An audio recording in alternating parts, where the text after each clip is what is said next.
Coach Teresa Ford here, and this is the Guiding You Home podcast. This is a thought-provoking and often humorous approach to moving you closer to the only one who can genuinely help you live a life of abundance and prosperity. Sound good? Yeah, it's you that needs to go within so you can sit in the driver's seat of your life, co-creating with God. So make room for more light and knowledge. As you continue to listen, you will discover elements of how to lead with your inner light, how to act on your specific promptings, and how to follow your spiritual intuition so you can fulfill the measure of your creation. Thanks for being here, and let's dive in.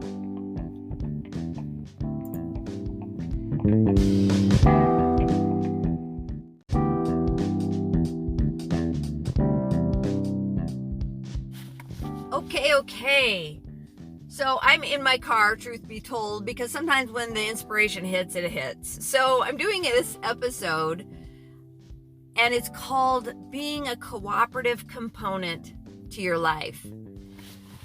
So there are several elements here that have come to light. As I do my coaching with clients, I have to tell you this much. The coaching that I do is not something that you can learn in a book. It's not something that is motivational. It's not something that is my way or the highway.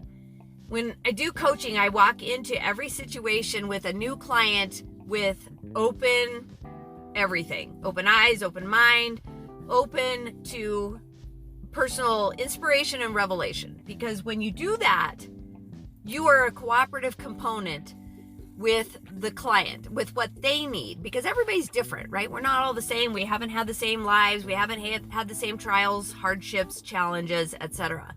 We are human beings trying to figure out how to find the love and light that we know we deserve, but not always giving ourselves a chance to experience it.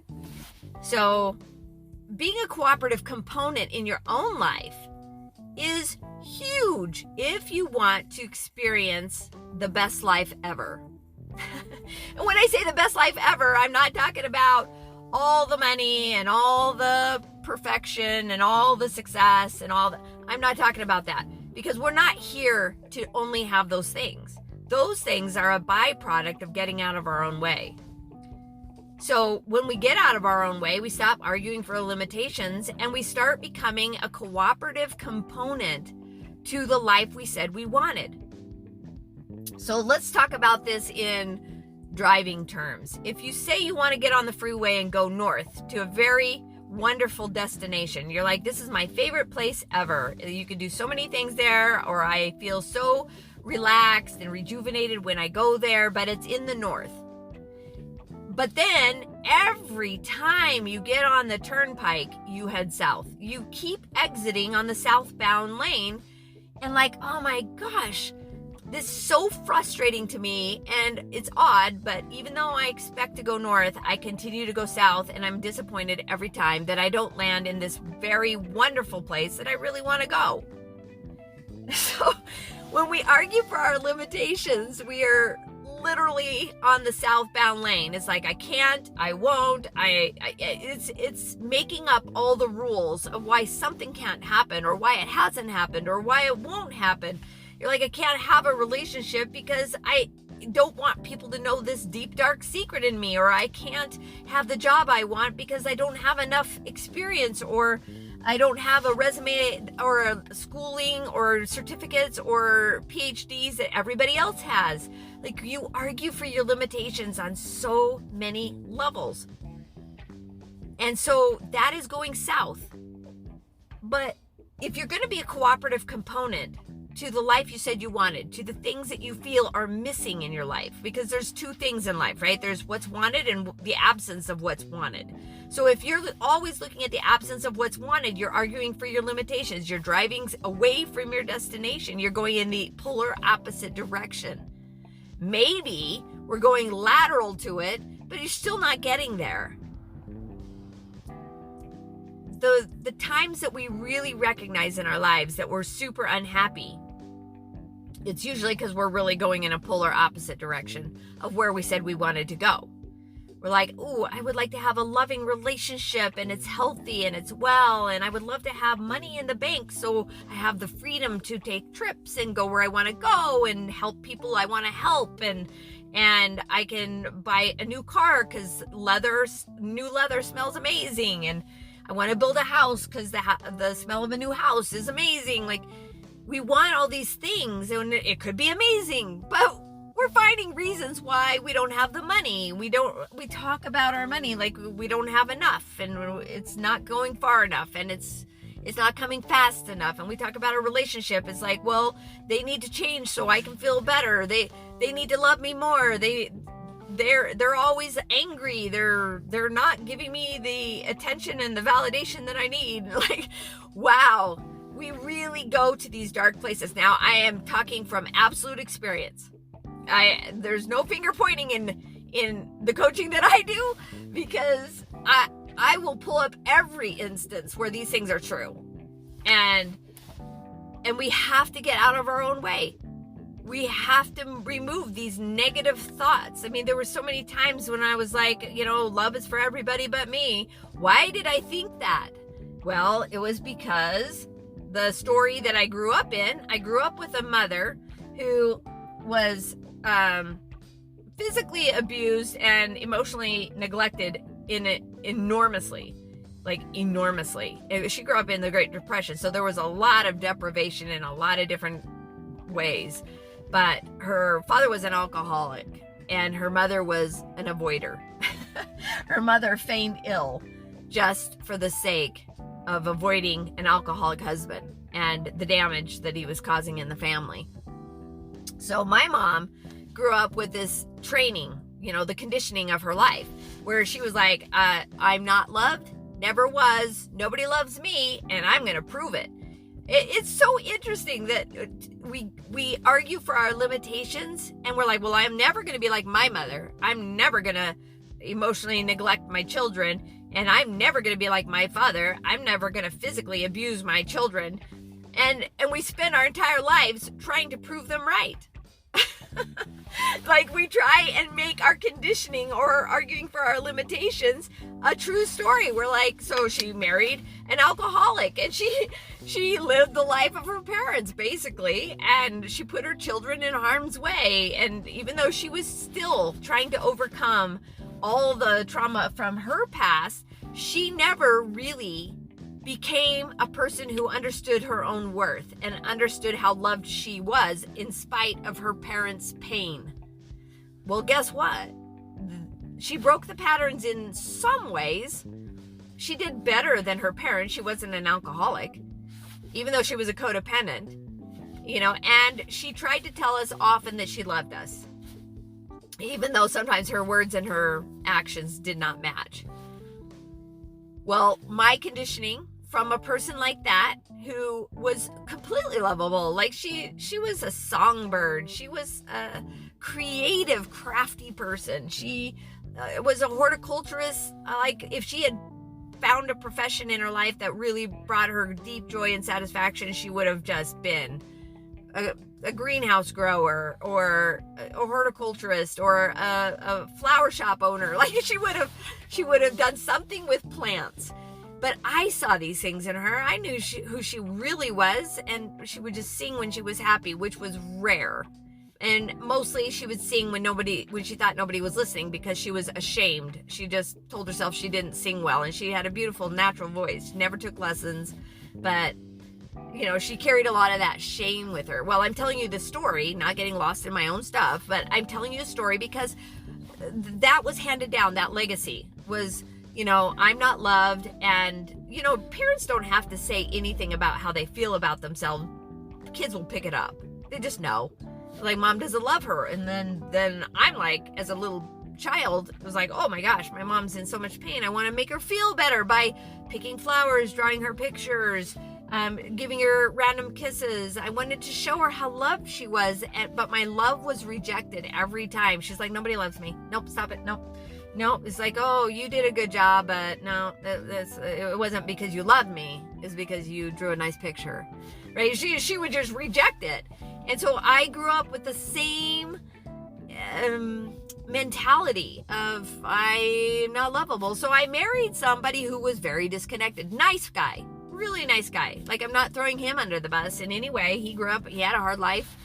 There's disconnection in his life, but that's not what this is about. It is about the story that we work so freaking hard on keeping, that we are no longer a cooperative component in our lives. We're just arguing for our limitations. We're just arguing for why love never comes to us. It's like, gosh, if you don't ever love yourself, if you never figure out how to love you, if you never overcome the story, then you are massively inhibited and frustrated in your ability to be a cooperative component to attract love in your life, because you got to be the love to attract the love. And money is love. Like, not the love of money, but what money can do for us, it elevates our life. It allows us to give. It allows us to be free. It allows us to be mobile, to get unstuck, to pursue other things. It has a lot of allowance to it. Oh, there it is. You pay yourself an allowance and you have more money. Ta-da! When you get out of your own way and stop arguing for your limitations, you allow better things to take their place. Like the efforting that it takes to hold yourself back and argue for why you can't and won't do things, or why you should or shouldn't do things.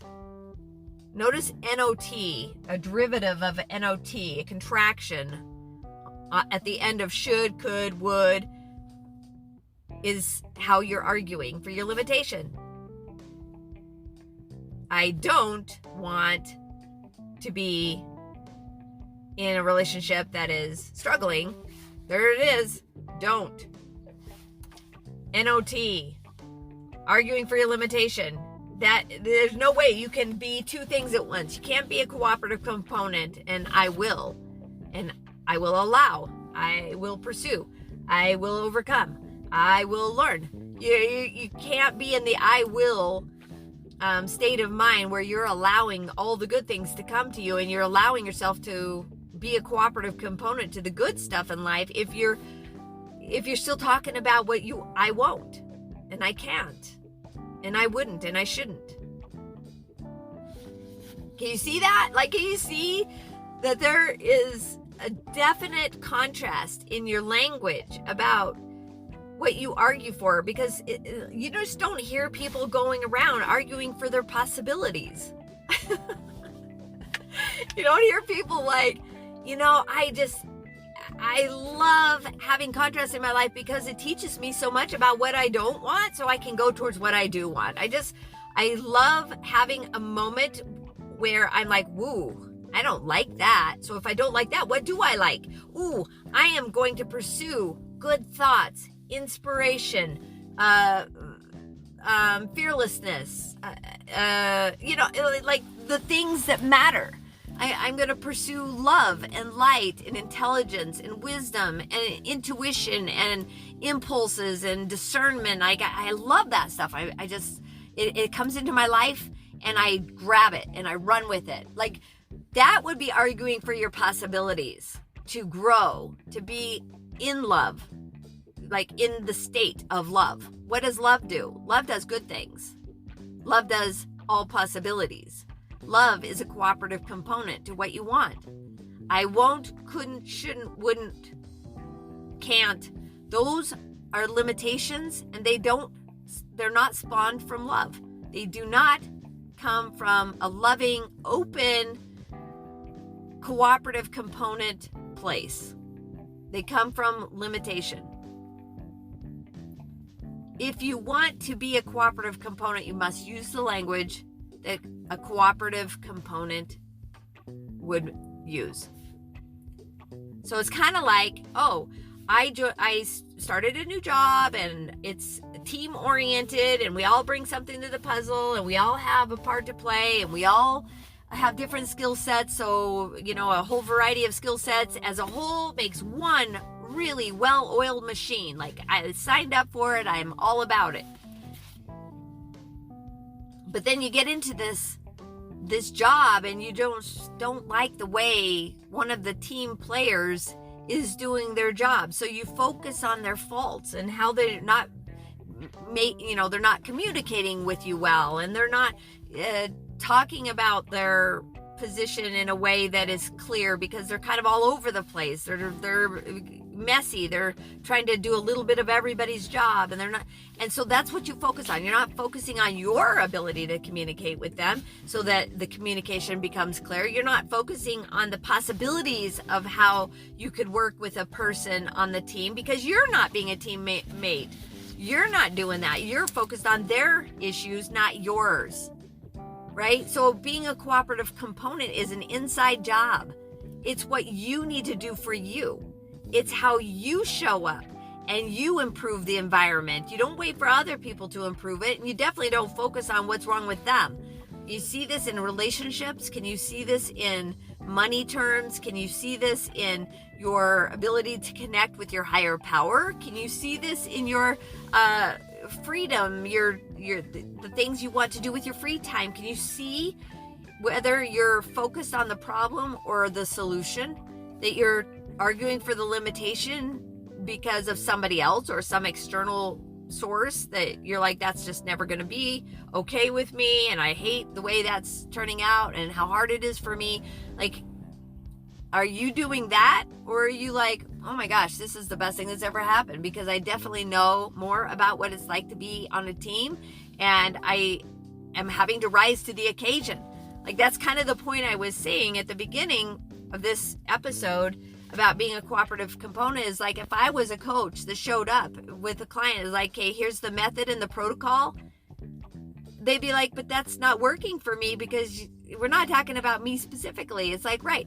So the coaching has to be about what you are or are not willing to do to be a cooperative component in your life. But I, as a coach, have to do the exact same thing and show up open and be a cooperative component to helping the client move forward. But we have to do that for ourselves. It's pretty much impossible to do that for other people without doing it for yourself first.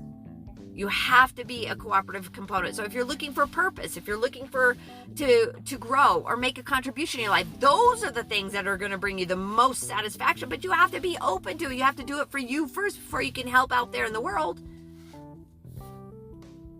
We have to do the work inside. Nobody's going to love you like you need to love you. Nobody's going to validate you the way you can validate you and the way you need to validate yourself. Nobody can make you feel worthy unless you are owning your self-worth. Nobody can do these things outside of you. You have to do them.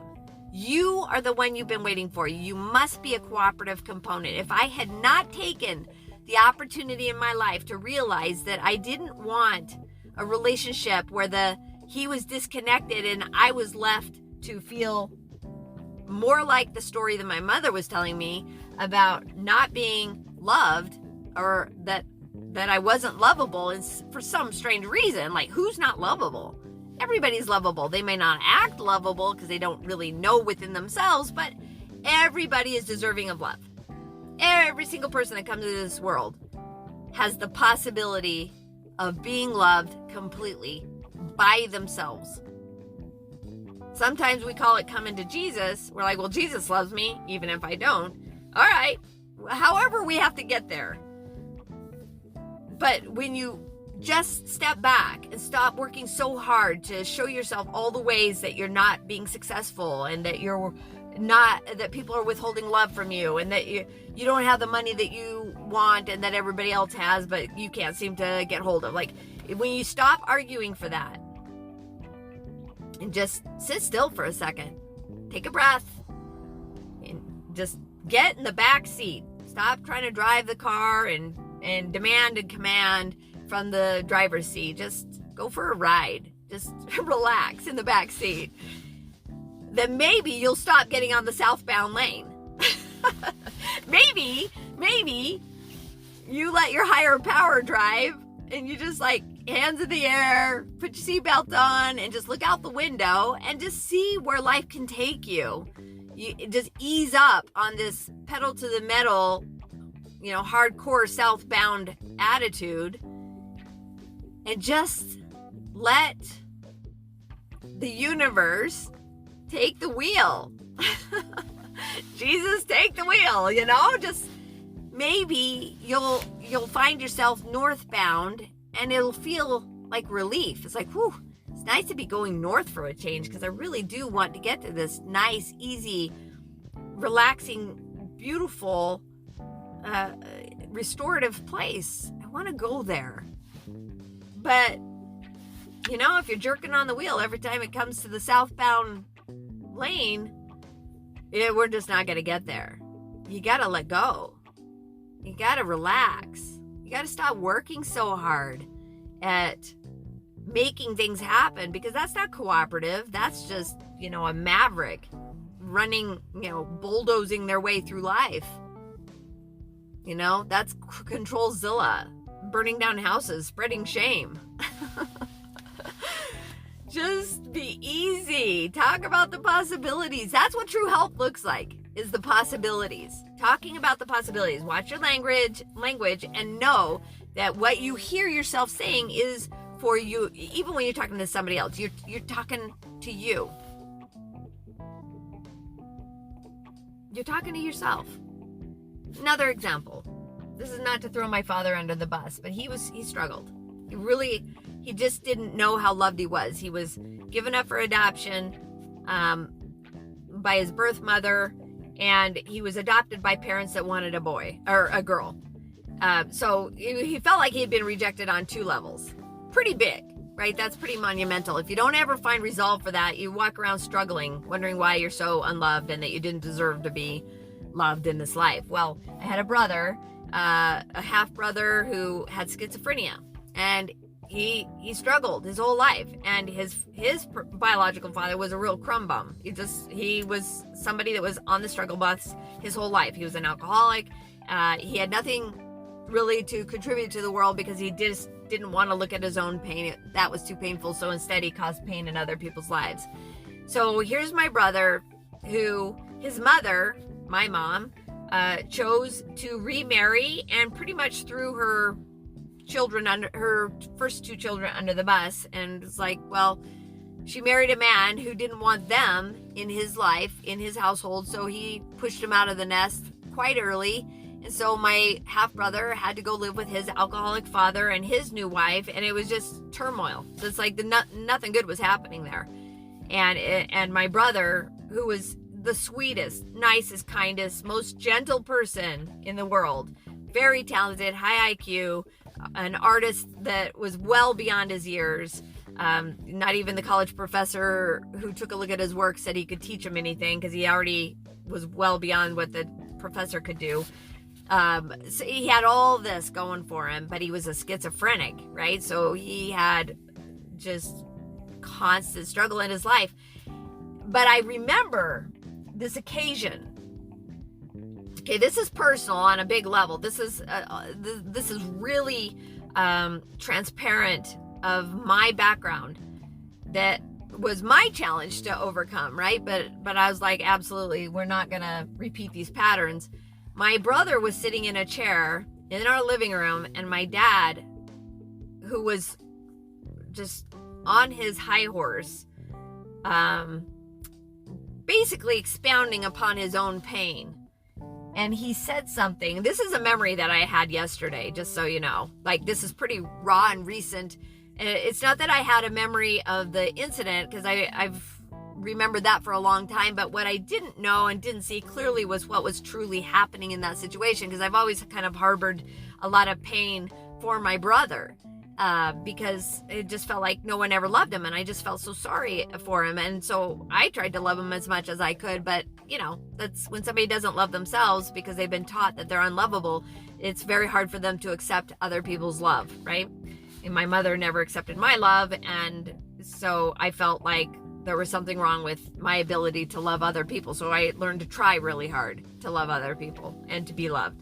So that try hard thing, you can just see how this is snowballing, and that it would be very easy for me to argue for my limitations. Well, here's my brother sitting in a chair. My dad's on his high horse. He has like a beef to pick with this young, innocent person. He was 15 and well, no, he wasn't at the time. He was about 21. He was 15 when I was born. He was 21 in this incident, and I remember as a young child just watching this happen, and my father said to him, "You don't have a right to be on this earth. You don't even have a right to be alive." And I remember that just hit me in the heart. I was like, what gives you the right to say that? I just couldn't believe that came out of his mouth. But what I didn't realize then, that I completely got clarity on yesterday, was he was saying that about himself. He said to himself, pointing a finger at an innocent bystander,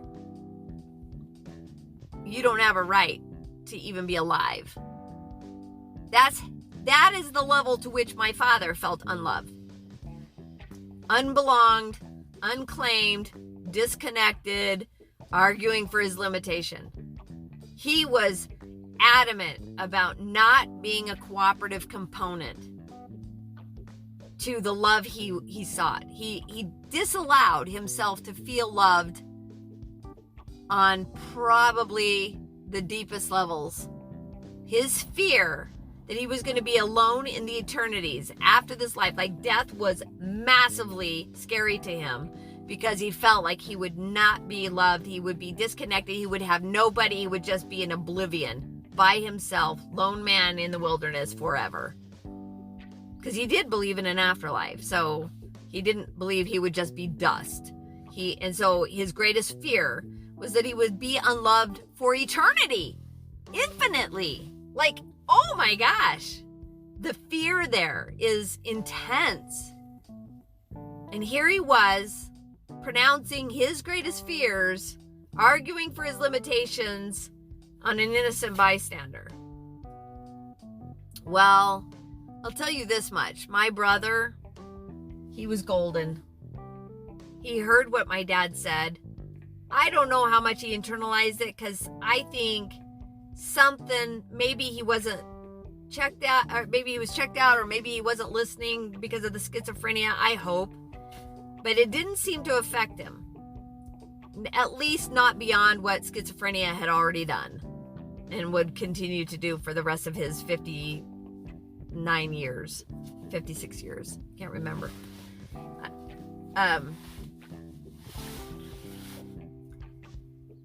Anyway, you can see, like, sometimes what we say in anger, what we say in fear to other people when we're having an argument about why our relationships aren't going well, or why our employer doesn't see our value and promote us, and why a coworker isn't being helpful to help us feel better about the job that we're doing.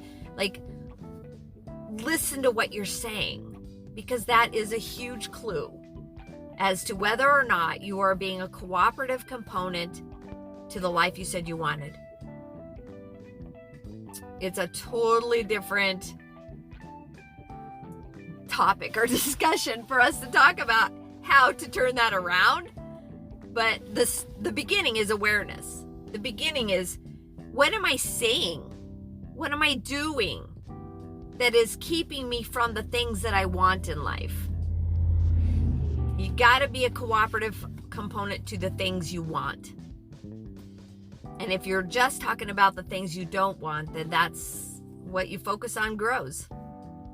That's going to be the predominant issue, is what's wrong in your life. And that is that is the antithesis for being a cooperative component for the things you do want. You can talk about the things you don't want as long as it turns your brain around to focus on what you do want and stay there. Mind over matter, I guess. Is that where that comes from? But you must be a cooperative component to live the life that you said you wanted to live and get out of your own way. But if you're still looking at the problems and still living a life that is congruent with the problem of the story that was told to you, the conditioning you received, the reason why you can't, won't, shouldn't, wouldn't, haven't, right? Then you get to continue to have the things you don't want. Congratulations, they're yours. We got to do something different. We have to allow ourselves the good stuff. We have to stop pushing on the pull door and just release. We got to stop driving south and go north. We got to stop forcing and manipulating the steering wheel and the car and just get in the back seat and drive. Trust that everything can work out for you. Trust that everything is working for your good if you let it. But you are the one that is in 100% control of that. You get to decide how you want this to go. And when you ease up, let go, back up, stop trying so hard, and just sit and breathe for a second. Just relax for a second. Things can get better. You'll find that things are getting better when you feel a relief. When you realize that you don't have to try so freaking hard to make something happen, or to focus on the problem, or to point the finger at everybody else needs to change so you can feel better. That's a lot of work because you're not in charge of those things. You don't have control over other people. You do have control, however, over you. And it is an inside job to become a cooperative component to the things you want. Nothing changes until you do. If you don't want to change and you'd rather fill your life with other things and other people and other experiences that bring you more of what you don't want, that's on you. That's okay. You can have it. Nobody's saying you can't have it. You can have it. But something tells me that if you're listening to this particular podcast and this episode, that you're like, yeah, but I don't want to feel that way anymore. I'm tired of working so hard. I'm tired of feeling like my life is going nowhere, and even though I try hard, it still gets the same thing that it's always gotten. More struggle, more unhappiness, more dissatisfaction, all of it. So what are you going to do now? What are you going to do now? I suggest that you use the power of discernment to discover the verbiage that you're using, to listen and to be aware of what you're saying to other people, especially when you're hot and bothered. I don't mean that in that way. When you're hot and upset, and you're dissatisfied, you're disgruntled, you're frustrated, you're unhappy and disappointed, that's you going south. Wishing you were north, going south. So that's always going to be frustrating. So what are you going to do different? You've got to know what to do different. You've got to know how to shift it, change it, turn it around. Because everything that's ever happened in your life, good, bad, or otherwise, has been for your benefit to learn from. So you know what you don't want, so you can go towards what you do want. And all of it is there for your good. It is to help you understand how worthy you are of better things, how deserving you are of better things, how loved you are, and how much that love can attract all the good stuff. But you got to do the work. Nothing changes till you do. And that is the basis of becoming a cooperative component in your life. So here you go. You got another day, still here, still breathing, got up this morning. This is your opportunity. So let's get going and let's get living.